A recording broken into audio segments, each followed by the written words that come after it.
আসসালামু আলাইকুম ভিউয়ার্স, এই যে দেখেন আজকে এসেছি আমি সরষে ইলিশ রান্না করব। প্রথমে সরষে দিয়ে দিলাম একটা ব্লেন্ডারের জারে, দিয়ে দিলাম কিছু পেঁয়াজ আর দিলাম কিছু কাঁচামরিচ। এখন দিয়ে একটু ব্লেন্ডারের জারে করে ব্লেন্ড করে নিলাম। এই যে দেখেন এখন এটা এক সাইড করে রেখে আমি মাছগুলো দেখেন ধুয়ে পরিষ্কার করে রেডি করে রেখেছি আগের থেকেই। এখন আমি এদিকে কড়াইতে তেল দিয়ে দিয়েছি আর দিলাম সেই ব্লেন্ড করা মশলাগুলো। একটু সরিষা ইলিশে বা যে কোনো ইলিশ মাছ যেভাবেই রান্নেন একটু তেল বেশি দিলে ভুনা ইলিশে খুব ভালো লাগে, কারণ তেলটা দিয়েই ভাত খেয়ে ফেলা যায়।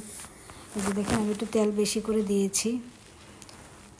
এখন আমি কষাই নিয়েছি। এখন আমি হলুদের গুঁড়া মরিচের গুঁড়া দিলাম। মরিচের গুঁড়োটা একটু কম করে দিলাম, কারণ আগেই আমার কাঁচামরিচ দেওয়া আছে, তাই একটু কম করে দিয়েছি, বেশি একটা দিলাম না।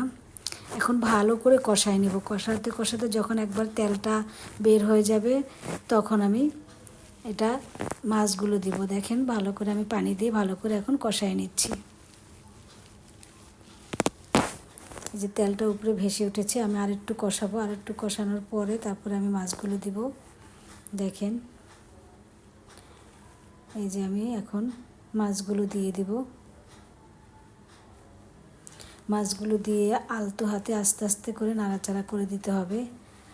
এই যে আমি আস্তে আস্তে করে ঢাকনা দিয়ে ঢেকে ঢেকে একটু পর পরে নাড়া দিচ্ছি, দিয়ে দিয়ে উল্টে দেব।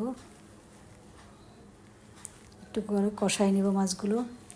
মাছগুলো কষানো হয়ে গেলে এই যে দেখেন আস্তে আস্তে করে আমি উল্টাই দিচ্ছি, যাতে ভেঙে না যায় মাছগুলো।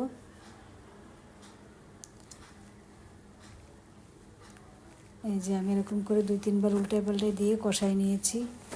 এই যে এবার আমি পানি দিয়ে দেব। পানিটা দিয়ে আবার একটু হালকা করে নাড়াচাড়া করে তারপর ঢাকনা দিয়ে ঢেকে রেখে দেব। ঢাকনা দিয়ে আবার 5 মিনিট ঢেকে রেখে দেব। 5 মিনিট পর এই যে দেখেন এখন আমি কয়েক ফালি লবণ দিয়ে দিলাম। লবণ দিতে খেয়াল ছিল না আমার প্রথমে, তো এখন দিয়ে দিয়েছি লবণ আর কাঁচামরিচ। লবণ আর কাঁচামরিচটা দিয়ে আবার ঢাকনা দিয়ে ঢেকে রেখেছিলাম। 2-3 মিনিট ঢাকনা দিয়ে ঢেকে এখন উঠাই আবার নাড়াচাড়া করে দিচ্ছি।